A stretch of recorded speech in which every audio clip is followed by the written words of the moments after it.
여러분 안녕하십니까, 진성호입니다. 지금 조국 전 장관이 사퇴한 이후 전국이 좀 혼미합니다. 지금 자유한국당은 그 다음 타깃을 찾기가 좀 애매한 상황인데, 그 다음 타깃으로 떠오른 게 바로 공수처법안입니다. 지금 한국당이 공수처법안을 통과시키지 않기 위해서 총력을 기울이는 모습입니다. 이런 가운데 한국당의 전략이 주요했는지 바른미래당이 발을 빼기 시작했습니다. 공수처법 이대로는 안 된다. 지금과 같은 공수처는 안 된다는 입장을 정하고 한 발 뒤로 빠지고 있습니다. 민주당이 이제 비상이 걸렸습니다. 바른미래당을 잡아야 할 것인지, 아니면 한국당과 바른미래당을 다 포기하고 나머지 정당 무소속 의원들과 함께 이 조를 짜서 공수처법안을 밀어붙일지 지금 상당히 동요하는 모습입니다. 총선은 이제 5달 보름 앞으로 다가왔고, 이 문재인 정권의 동력은 조금씩 사라져가는 모습입니다. 이런 가운데 바른미래당이 어쨌든 기소권을 없애겠다. 공수처법안에서 공수처의 기소수사권 중 기소권은 없애는 쪽으로 방향을 틀면서 이제 민주당이 비상이 걸린 모양입니다. 진성호의 융단 폭격 시작합니다. 공수처법안을 융단 폭격합니다. 방송에 앞서 아직 진성호 방송의 구독자가 아니신 분들은 붉은색 구독 버튼 꾹 눌러주시기 바랍니다. 더 열심히 하겠습니다. 자, 지금 민주당이 비상이 걸렸습니다. 지금 조국 전 장관 때문인지 갑자기 민주당은 다른 모든 법안보다도 공수처법을 치중하고 있습니다. 이것만은 빨리 통과시켜야겠다. 그래서 지금 민주당과 야3당 간의 공조도 흔들리는 모습입니다.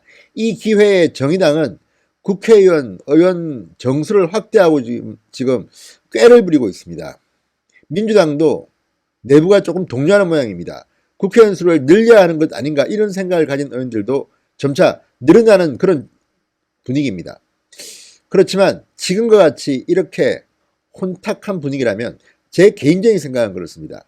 이제 패스트트랙의 법안들은 끝이 났다, 종쳤다, 이렇게 생각합니다. 왜냐하면 지금 바른미래당의 오신환 원내대표가 상당히 강력한 리더십을 보이고 있는데, 이 공수처법의 현행대로는 절대 통과시켜주지 않을 것으로 보입니다. 사법개혁법의 처리를 둘러싸고 이 셈법이 이제 점점 복잡해지는 형국입니다.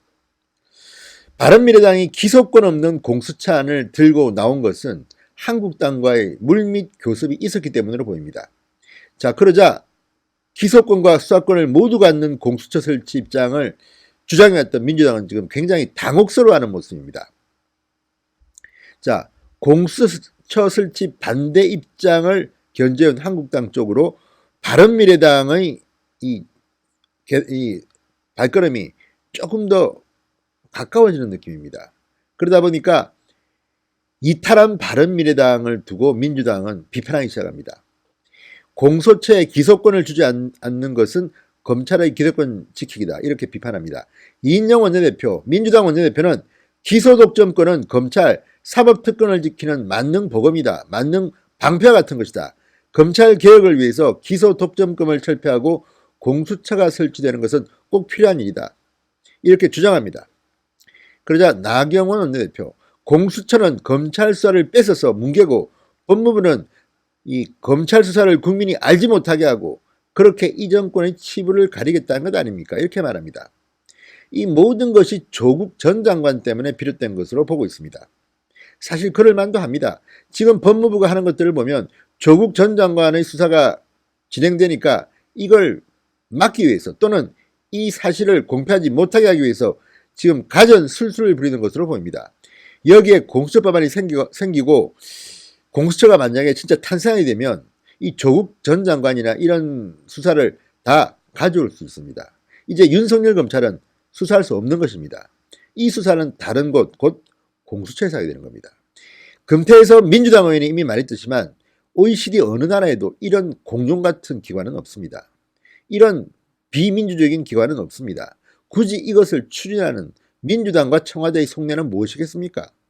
조국 그리고 문재인 대통령의 퇴임 후까지 걱정하는 것 아니겠습니까? 자, 여기에 민주당을 반발하는 한국당이 하나의 아이디어를 냈습니다. 이게 지금 바른미래당의 호응을 입고 있는 것입니다. 자, 권성동 의원이 이 미국 FBI와 같은 반부패 수사청 설치를 들고 나왔습니다. 그러니까 검찰과 비슷한 공수처가 아니라 경찰의 기능이 많이 가미된 반부패 수사청, FBI와 같은 조직을 만들자. 그러면 우리도 토론에 참여하겠다. 이런 아이디어를 낸 겁니다. 자, 부패 사건과 관련한 검찰의 수사 기능을 대폭 경찰로 옮기고 검찰은 영장 청구권과 기소권만 갖는 형태입니다. 대신 경찰 조직 권한의 비대화를 막고 수사 전문성을 확보하기 위해서 반부패 수사청을 떼내자는 게 권성동의 제안입니다. 궁극적으로는 경찰이 영장 청구권도 갖는 게 맞지만 이는 헌법 개정 사안이라 당장은 어렵다. 기소와 수사 통제라는 근본적 기능에만 검찰이 집중하는 게 맞다 이렇게 말했습니다. 그러자 바른미래당 오신환 원내대표가 맞장구를 쳤습니다. 공수처 문제와 관련해서 중요한 진전이 있었다. 그간 공수처 반대를 외쳤던 한국당이 부패 사건을 전담하는 반부패 수사청이라면 고려해 볼 수 있다는 대안을 내놓았다. 검찰개혁의 요체는 검찰에서 부여해온 기소권과 수사권을 분리하는 것이고 이 대원 측엔 여야 3당 모두 이견이 없다. 같은 맥락에서 민주당이 공수처의 수사권, 기소권을 모두 주겠다는 주장을 접어야 한다 이렇게 말했습니다. 이제 오신환 원내대표의 이 주장에 따라서 바른미래당은 공수처에는 기소권을 주지 않겠다는 입장인 것입니다.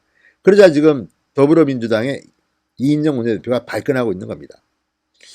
자, 이인영 원내대표는 계속해서 이 공수처는 선택이 아닌 필수 사항이다. 수사와 기소의 분리, 검찰이 필요하지만 그 대신에 공수처는 가져야 한다고 주장하고 있습니다. 지금 심상치 않습니다. 분위기가. 총선이 다가오고 있고 지금 여야 의원들의 마음은 콩밭에 가 있습니다. 선거에 가 있습니다. 그런 가운데 선거법 개정안이 확실하게 통과되지 않으면 공수처 법안에는 동의해 줄 수 없다는 정의당과 민주평화당, 대한정치 세력들이 있습니다. 그리고 만약에 공수처 법안을 통과시키더라도 기소권은 빼라는 바른민주당의 또 반란이 있었습니다. 자, 이제 패스트 트랙에 오른 법안들 앞으로 상당히 통과가 불투명해지고 있습니다. 그리고 문희상 국회의장이 12월 3일에야 이 사법개혁안들을 부의하겠다고 했기 때문에 이제 12월 3일쯤 되면 분위기가 벌써 선거로 가버립니다. 민주당 기술면에서도 지금 바른미래당, 한국당에 지고 있는 것으로 보입니다. 권성동의 FBI 안이 상당히 바른미래당에게 효과를 준 것 같습니다. 자, 이제 패스트 트랙 그렇게 몸싸움하고 시끄러웠는데 다 끝나가는 모양입니다. 휴지 조각이 됩니다. 진성호의 융단 폭격이었습니다. 여러분 감사합니다.